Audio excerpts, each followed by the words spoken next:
You tormented souls.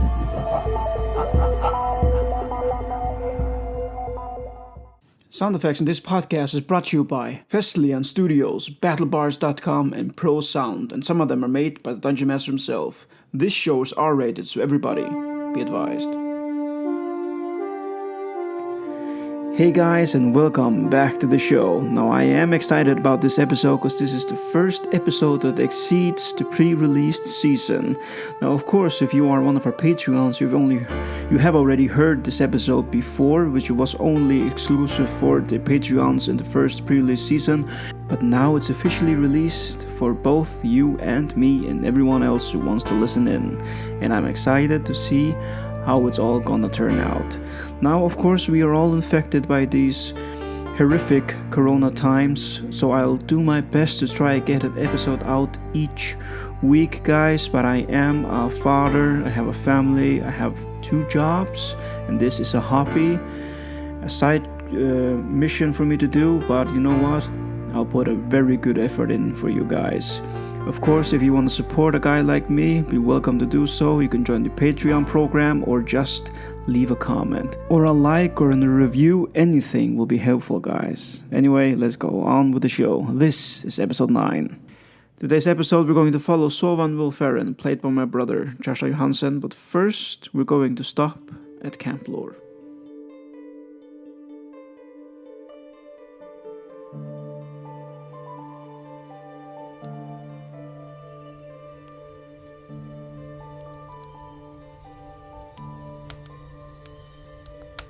Grandfather, you said that the orcs don't rely on magic. But in the stories, or the ones I've heard, some of them do. Like the white orcs. Ah, the white orcs. You are right, boy. Yes, but only after Ignitus lost interest in them. I mentioned earlier that the orcs lift up strength over all. But not all of them were born strong enough, and if they were not killed as younglings, they were shunned by the others, so they sought out new ways of power. But this is not only referring to the white orcs. Oh? Son, do you know why they are called the white orcs? No, I do not know, but I would guess they have white skin? No, not quite right, boy. Let me explain. In the early days, all the orcs that were shunned for being weak or not living by the code of honor of the orcs, or because they were playing with magic, they were burned with white stones, giving them white markings on their skin, a mark of shame. They are known as the white orcs because of this, and the most famous are the Cursed 3. At the time of Grimnus Shadow, he got his hands on 3 female orcs, teaching them to worship him in exchange for long life and power, channeling from the darkness of the realm of the dead, making them orc witches. Then the Cursed 3 were cast out from the orc tribes because their actions of necromancy were considered a disgrace. But Grimna blessed the Cursed 3 with even more power and showed them to create cursed life. They took halfling slaves and orc blood, mixing them together, creating goblins. And they continue to do so, mixing, creating, and releasing hybrid monsters upon Ariana to wage havoc, reminding all that the eyes of Grimnar are still set on Ariana, even though the Dark Age had ended. So, what happened to the Cursed 3? Nothing. Many have tried, but the Cursed 3 have never been killed, and still live today. The most desperate of beings visit them at times, asking them for favors, but what they have to pay for this favor makes the bravest of warriors shiver in their spine. I see, grandfather. Those people must truly be desperate.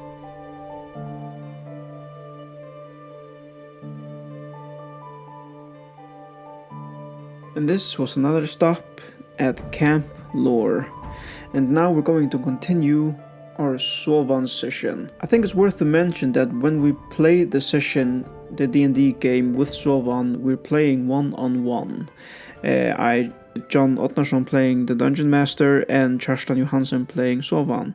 And at this time when we're recording this, it's actually kind of funny that he is in Faroe Islands, where we are from, and I am in Denmark, Copenhagen, and we're playing over Discord. It works just fine, but when we're doing like this, we're playing totally Theater of the Mind, which actually is very nice because we have to explain everything in detail, which is preferably not much better for you, the listeners.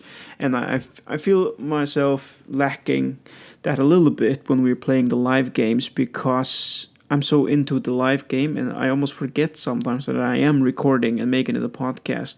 But I will try my best to get better at it, and it will become better. But I hope you enjoy this, and I hope maybe this gives you an idea how to make a one-on-one game in Dungeons & Dragons. It works fine for us, and I do recommend it because it's very personal and it's a lot of fun for both of us. And I know that Kjartan agrees, he really likes it as well.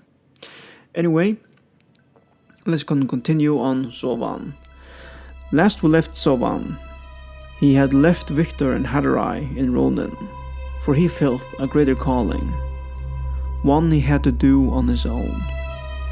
He went to Little Canion to seek out a mystic by the name of Iris. She had a lot to say about his life, and some of the things that she mentioned really stuck with Zovan, and he wanted to know more. So he went to see her. But at his arrival, he found out that her house had been broken into, and she was gone. This seemed to be a recent event, where no one seemed to have noticed. Not the neighbors, not the locals, not even the town guard, even though he was a drunken slob who seemed to be rather helpless. He just gave the mission over to Zovan to find her, and Zovan accepted. He himself needed to talk to her and find her anyway, so why not? The last clue they were able to find was a key that was lying in Iris's house. The key did not fit anywhere in the house, and after close inspections they found the name of Brothers O Neal on the key. This seemed funny for the guard at first, and said, "There are no Brothers O Neal here in Little Canion." But then he remembered, there is a Brothers O Neal blacksmith, but that's in Canion. Could it be them? And then Zovan remembered that some of the locals were talking about two twins, and have been seen walking around here in Little Canion. One even noticed that one of them were asking about Iris, and then it all began to make sense.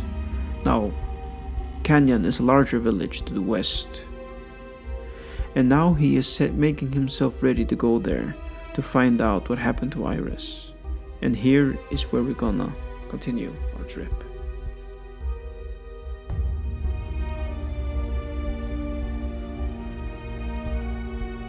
Yes, so we are going to continue our journey with Zovan. And before we start, there was something that you wanted to share, Kjartan? I was actually thinking, and I will try to do an accent or a player voice when I speak for Zovan. Maybe it isn't the best one, but just, for role-playing sakes. Okay, yeah, that's fine, that's cool. And as people can hear on your voice, you're a bit sore, got a little cold, but that's fine, we'll make it through it. Anyway, yeah. So on your journey to Canion, where you have been before, you passed Canion when you came to Little Canion, went through the city before, and you knew, of course, that the city is very similar, but a lot bigger. Mm-hmm. So would you say that you probably are going straight for Canion directly? Yeah. I've got no time to waste. Yeah, okay, so you go straight for the mark to Canion. And the trip is peaceful, nothing happens on the way. When you arrive to Canion, you notice that the difference between Little Canion and Canion is that the city is fenced in, where Little Canion is not. And it's about 9 o'clock at night when you come to Canion, which means that there's not a lot of activity in the village. You see a bit of lights in some of the houses. There are not many people walking outside. You hear some people probably talking, sitting on their porches after a long day's work.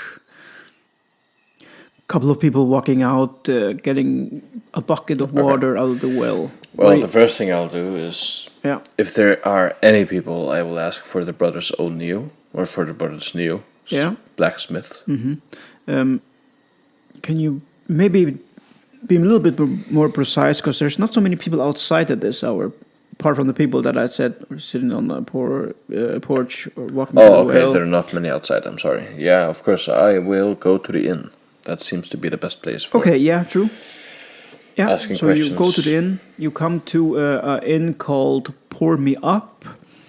It's a wooden house, and it looks like there's a couple of people sitting inside, enjoying themselves, and also drinking after a long day's work. And it's filled with people. There's an open fire, and there's a little bit of music playing, so it's a cozy place. Okay. Well, I'll wiggle myself through the tables and chairs and ask, or actually anyone. All the Don't people. have to go to the barkeep for that question. No, but all the people that are there seems that they're very active about talking amongst themselves, and nobody's paying attention to you. Are there any people outside talking or anything? There were a couple of people on the porch before you entered. Pour me some, yeah. So I go outside and I see these men, and I'll gently walk towards them. And I'll say, excuse me, sirs, do you mind if I ask you a question? No, that's all right. What's on your mind? Could you point me to the Brothers O'Neal blacksmith's shop? Yeah, Brothers O Neal Steel, it's called. Brothers O'Neal Steel. Yeah, if you go by the big farmer house down there, the red one, behind it you find a mildly big house with a sign that says Brothers O'Neal Steel. Okay. But I think it's closed now. It is closed now. Oh, it's closed. Okay. Yeah. Yeah, so it will probably be open around 8 o'clock tomorrow. Tomorrow morning, yeah. Okay, fine. Thank you. Oh, Thank you for the troubles. There was no trouble at all. And he just continues talking with his friend. Okay. I think I will actually go to the blacksmith's shop anyways. Okay. So do you... Because I'm thinking after dark or after they've closed, maybe they're doing something sketchy that I can use. Maybe. So I will head towards the blacksmith's shop. Okay, as you leave the inn, which way do you approach it? Do you go in a straight line, as these men told you where the shop was? Or do you take a detour? No, I'll just go in a straight line. Okay, can you make a perception check? Yeah, of course. That's a natural 20. Oh. You notice when you leave that you maybe take a look around and you look over your shoulder that the two men on the porch are looking as you are going straight to the armory. Okay. Okay. Does that Well, change anything? I will. Yeah. I will take. I will turn to the next side alley. I see. Yeah, well, the thing is that in Little Canion, I mean, Canion, not Little Canion, but Canion is not that a large village, so there's not so many buildings that you can go to an alley. There's no alleys. You can go between houses. Yeah. Okay. Sure. But I'll try to get out of their eyesight. Yeah, okay, so you just go to another house on the other side and over a Yeah. corner, then you are out of their eyesight. Okay. So I will stay there for about 5 minutes to see if anyone is taking the direct route towards the blacksmith shop. Okay. As the 5 minutes passed, can you make another perception check? Yes. That is 16 plus perception 1. It's a 17. When the 5 minutes are about to be over, you notice that one of the guys who was beside the one you were talking with on the porch comes out of a corner by a house, neighboring house, to take a look.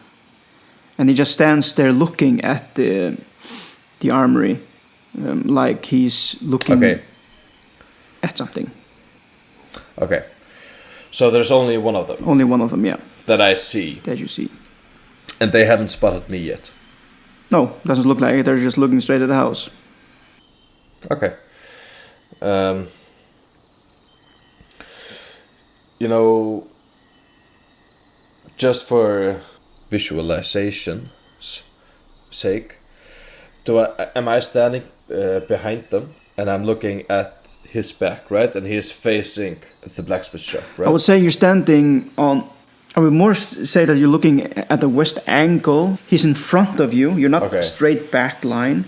You're standing on west side of him, so you can see him from the back side. But you're still behind him. You're still behind him. So I'll just wait a couple of however long it takes for him to do something else, just to see if he's going inside or if he's leaving or anything like that. Yeah, it doesn't take that long. He just stands looking there for a few seconds, gets a little closer to a fence, and just like scouts the area, and then he goes back. Okay. It all takes about 30 seconds. Okay. When he goes back, I'll come from where I'm standing, and I'll not yell at him, but I'll say, "Hey, excuse me, sir." And he immediately turns around, and he just stands still because he doesn't know how to react. And then he waits a minute, and then he says, "Yes." Do you know if there's any signs around here that has the opening hours of the blacksmith shop? I was just rolling over here to see when they open tomorrow. Really? He takes a look at you very suspiciously. And can you roll a deception check? Oh, okay. That is an 11. An 11. My friend told you it opens at 8 o'clock. No, I asked if it opened at 8 o'clock. I think he said it probably does. Maybe I misunderstood. Okay. Maybe I wasn't that interested in the conversation you had, but I thought that is what he said. But can I ask you one more question? Yes. Were you following me? I was, yes. I thought that it was very suspicious for you to go straight to the armory when he said it was closed. But why would you care? If there's a robbery going on, I think everyone should report it to the guards. I just had to be sure. It doesn't look like you broke in anywhere. An inside check, maybe. Yes, you can.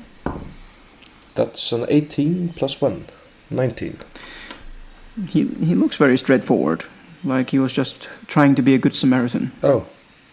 Well, Canion thanks you for your service, sir. Are you official worker here in Canion? I've never seen you before. No, this is actually my second time in Canion. I'm here on official business from Little Canion. Okay, really? What business is that? I'm working for the townsguard in Canion, Little Canion. The assignment is classified. Classified. So you come from Little Canion on a mission to Canion that is classified in the middle of the night. That is true. I'm sorry, sir. I can't tell you anymore. Okay. Well, I didn't want to get involved in anything. I just wanted to see if... Yeah, that's fine. Brothers O'Neal are being robbed, so I'm going back to my drink. Yeah, of course. And if you could maybe keep this between ourselves, I would be very grateful. Also, and then I'll show him a gold coin. He takes the gold coin and say, "Sure. Thank you, sir. Thanks for the drink." And he leaves. You're welcome. Okay. After he has left, I will, not stealthily, but cautiously, walk towards the blacksmith's shop. And just, stroll around to see if I hear anything suspicious or if anyone's actually inside.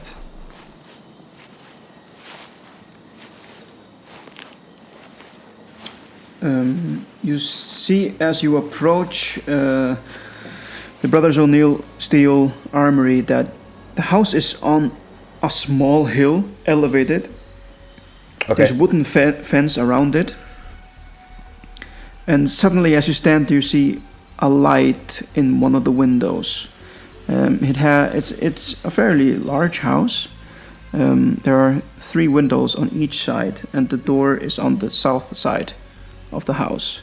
The roof is about 2 meters high from the ground, and it's made of straw. And the house itself is made of wood. Okay. So it's blocked all the way around. I can't just access. You can. It's not a high fence. It's just like keeping sheep outside, okay. so they don't eat the plants around. So you can climb around. Okay, so it's not like a wall. It's not a wall at all. No, it's just a wooden fence, right. Man-made. Okay, then I will turn my stealth on and try to engage the house from the point where the window is, the one that's that lit up. Can you remind me, what kind of armor do you wear? I'm wearing, let me see, half plate, so it's disadvantage on stealth. Yeah. Well, can you roll me a stealth check anyway? Yes.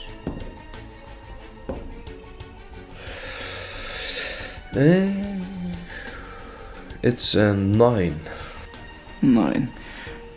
Well, the thing is, you notice when you climb the fence that your armor is making some noise. But from the distance of the house from the fence, it didn't make that much suspicion go around, but you see that another light has been turned on in another room as you cross the fence. What's the situation with, is it dark outside or is it dim? Or? It's more like dim dark. It's beginning to get dark, but it's between dim and dark. Okay. So it's not like they can't see at all, but there are bushes around inside their garden. Okay. I will try to approach one of the windows and just, or I'll walk to the house where the light, where there isn't any light, and then I'll, stand back with my back up against the walls of the house and just, scooch over towards the window so I don't look in, but I will listen if I hear any sounds or any conversations or anything like that going on. So when you move from the fence to the wall, do you run? No. I'll just so you take walk. a nice and easy pace. Yeah.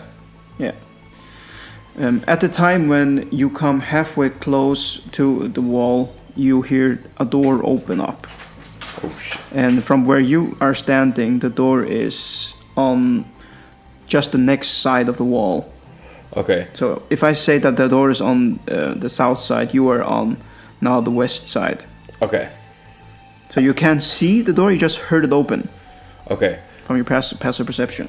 I will try and walk towards the door And when I feel that there will be a chance that it will spot me, I will use my Eldritch invocation, which is one with shadows. And it says, when you are in an area of dim light or darkness, you can use your action to become invisible until you move or take an action or a reaction. Excellent.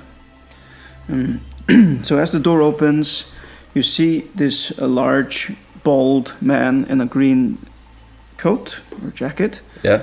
Come outside and ask, "Who's there? Is anyone there? Hello?" Then you hear another voice from the inside. "Who's there, Ollie?" "I don't know. Think it's a cat." Was the name Ollie? Ollie is the one standing by the door. Alright. And then he turns his back and walks inside again. Alright. And he stands still for a minute holding the door, about to close it. And he says, "Olav, are you done with the food?" And the other brother says, "In a minute." And he closes the door. Okay. So you're standing there now, invisible, still outside. Yeah, I'm standing outside. And I will try this time to peek inside one of the windows. So just for information, when I move the invisibility phase. Okay, so okay, yeah. And as you peek through the window, you see that two brothers are inside, bald, both of them, and one is just putting food on a table, and the other brother sits down on a wooden chair. Okay. Looks like everything is basically made of wood inside, like a cabin. And they are feasting on food, eating. They are feasting on food. Okay, so they're not having any interesting conversation about Iris or anything in that. At the moment, they're really quiet. They're just eating, like it's the greatest joy they have. Okay, so I will just sit down, actually, and I will just check if that invocation. It doesn't say that I can only use it once per long rest or short rest or anything. It just say I can use my action to become invisible. I think that. And it takes one action. Yeah, I think it's a free use actually now. Yeah. Okay. So I will just sit down under the window, so I can still hear them, and use my one with shadows, so I don't get spotted by any pedestrians outside. Okay. Can you roll a perception check for me? Yep. Oh. 16. 16, okay. So you're sitting there for a couple of minutes, then suddenly you hear like a very faint mumbling or something yelling with covered mouth. And as you hear that, you hear one of the brothers lift his foot up and jam it on the floor. And then he says, "Quiet down there, we're eating." And they just continue eating. Down there, okay. I'll try to walk once again around the house to see if there's any entrances that I might have missed, or if I can nudge a window open or anything like that, so I don't have to enter exactly where they are sitting. Yeah. When you come to the back side, you see that there's a window that is open on the raft. Okay, I will try to enter through the window.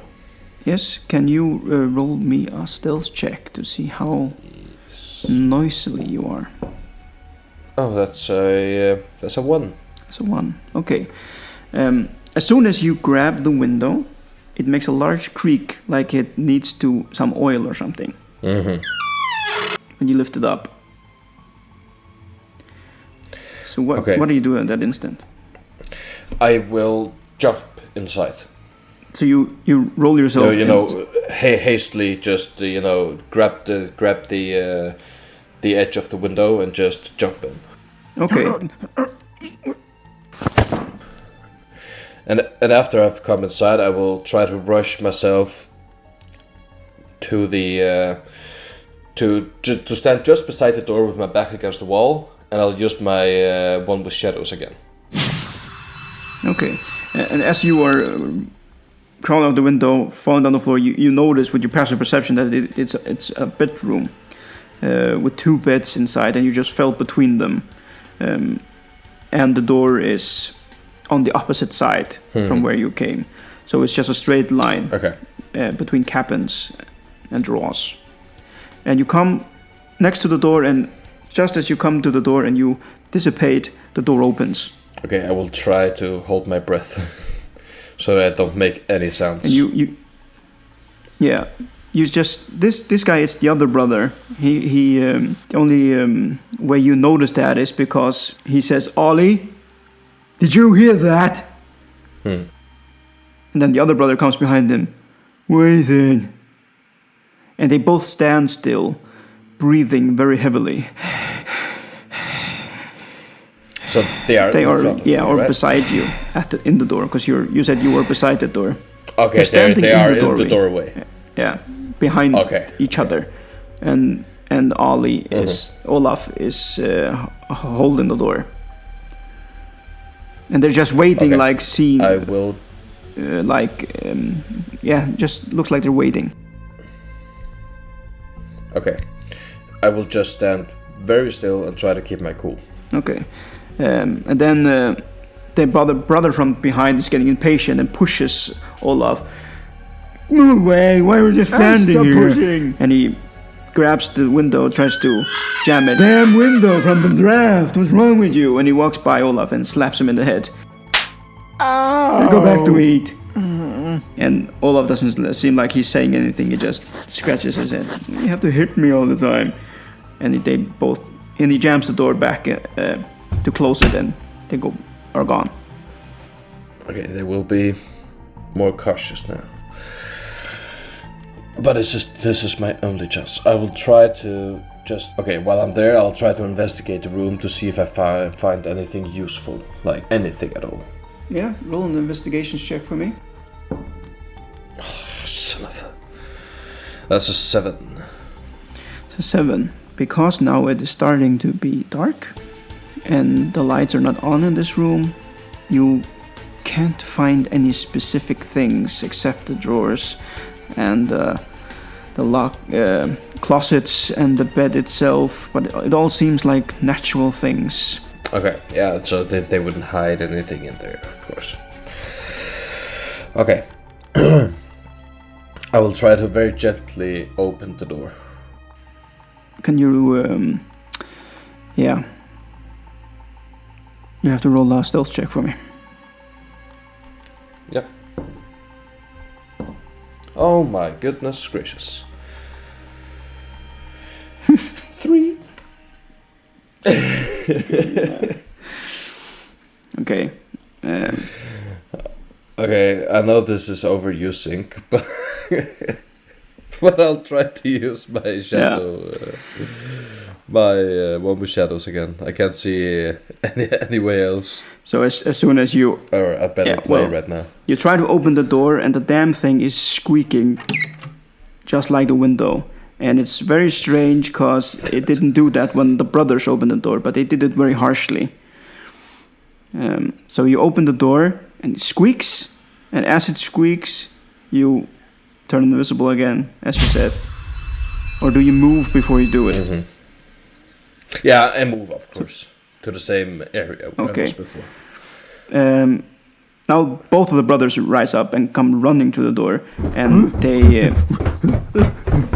grab the door and try shaking the door, and it looks like they're arguing. Why is everything squeaking in here? What's going on? And Olaf, the other brother, goes inside, stands in the middle of the round, and lifts up the bed. And what's going on in here? I don't know, Ollie.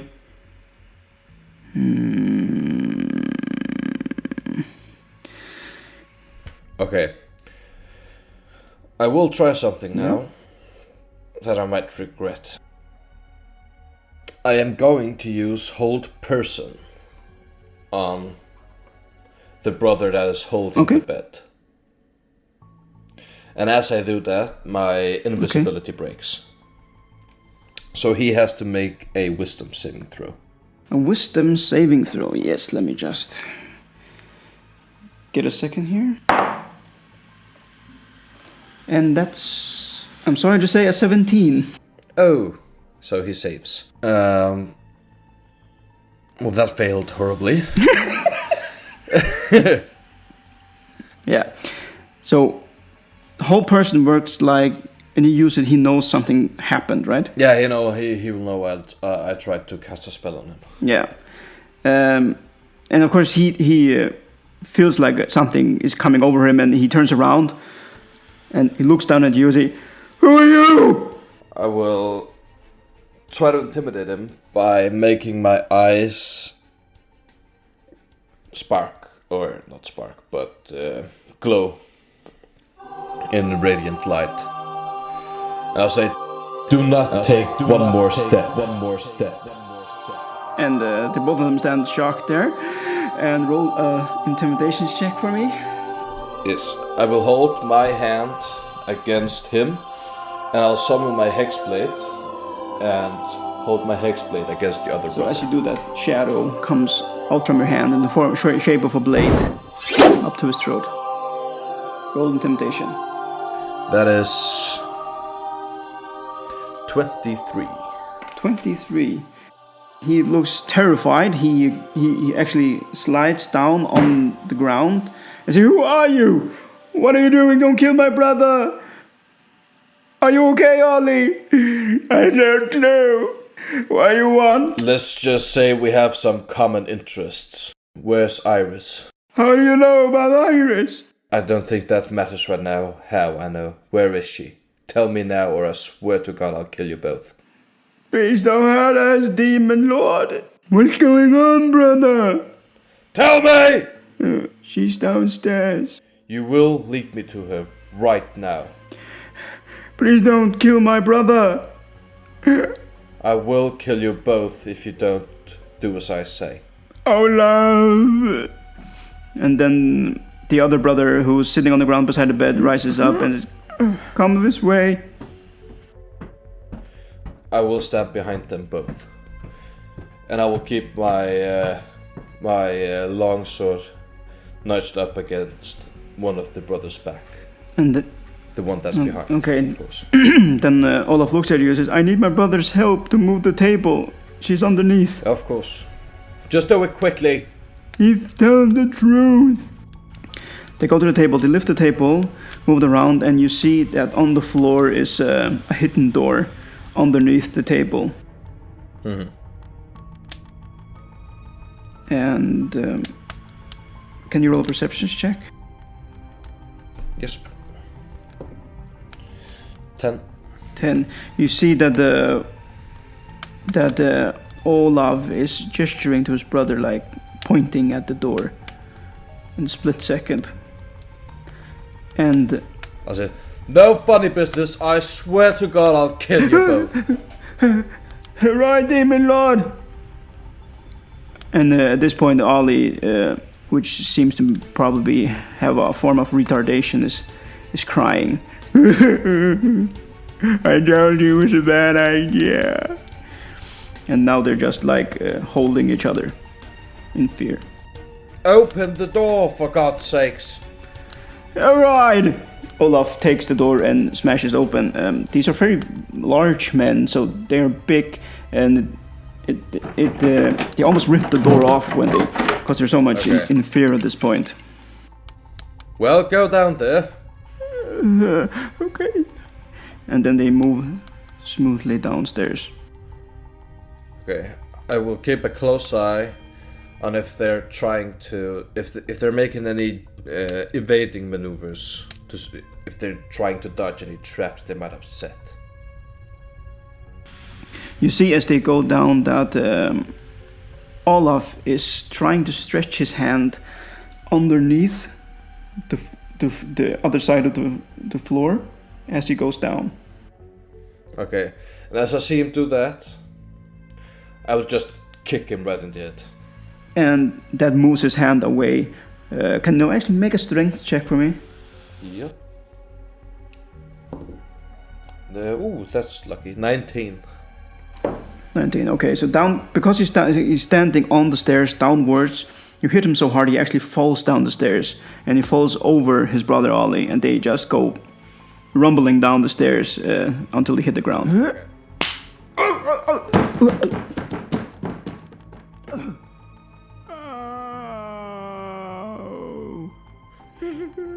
Is that enough funny business for you? We're sorry, we just don't want to die. Okay, and as I'll go down the stairs, I'll try and look up to see what he was trying to reach out for, if there's a button or anything.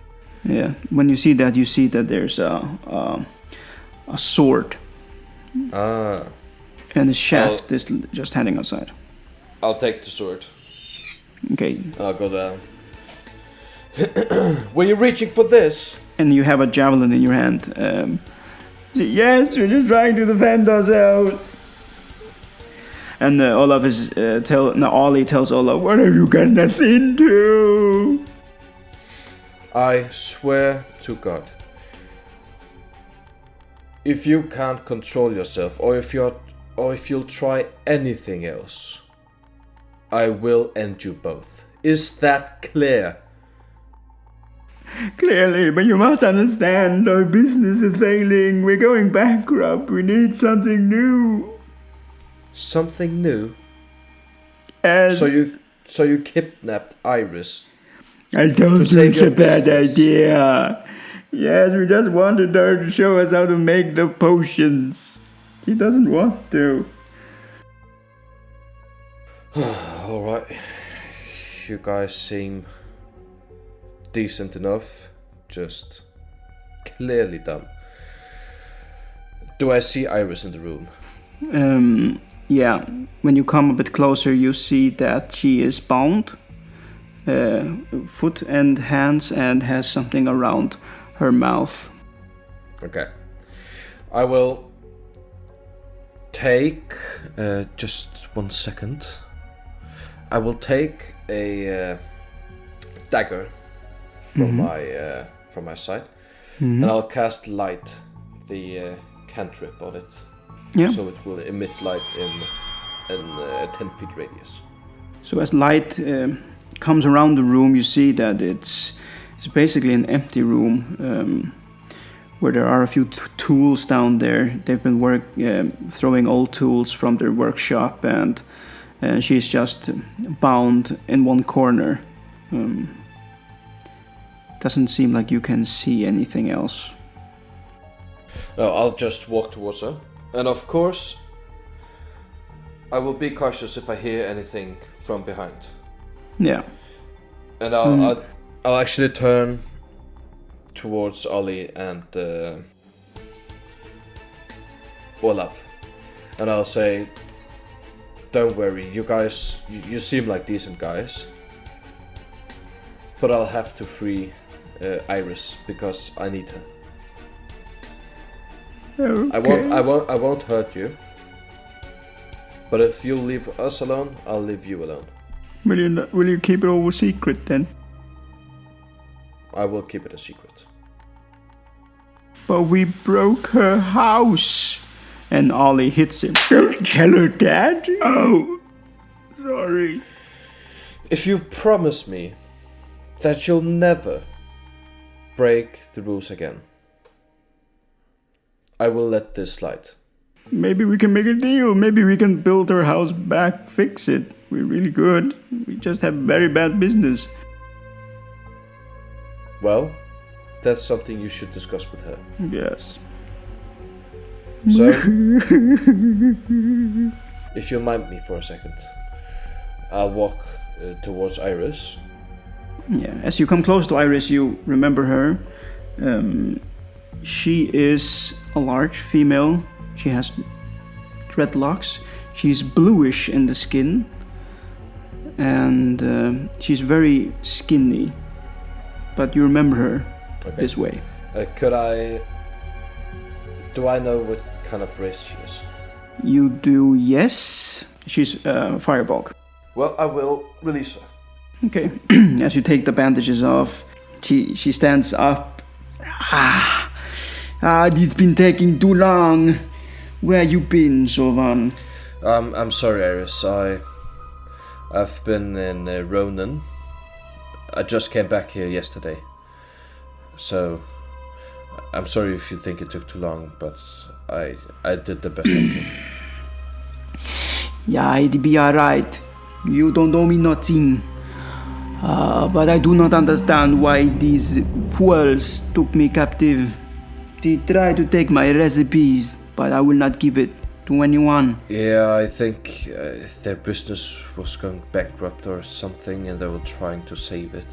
They actually seemed like decent guys, just not decent. Very bright. This is not a very decent thing to do. Have you seen what they did to my shop? I'm sorry about that. But they offered to rebuild it if it means anything to you. They deserve to be put in prison for life. They do. They really do. But we can bring them back to Little Canion, and maybe they'll get their justice there. We'll see what the town guard does. That sounds good, but I will not take these fools with me. No. You tell them that they will come on their own behalf. If they do not do this, we will turn them into the gods, and then they will be punished. If they come on their own free will, then I will forgive them. Did you get that? Yes, it's very nice. I'm sorry. Yeah, you better be. And she walks out of that dungeon and goes upstairs. And as I walk past him, I just look at him and say, "Fools." So it has succeeded for Zovan to find Iris. Now we're gonna find out what Zovan wants to know about his past when he questions her about his life. But you have to wait until next week to hear that episode, guys. Thank you for today. Thanks for stopping by. Oh yeah, before we leave, a little announcement. If you like cool sound effects like this,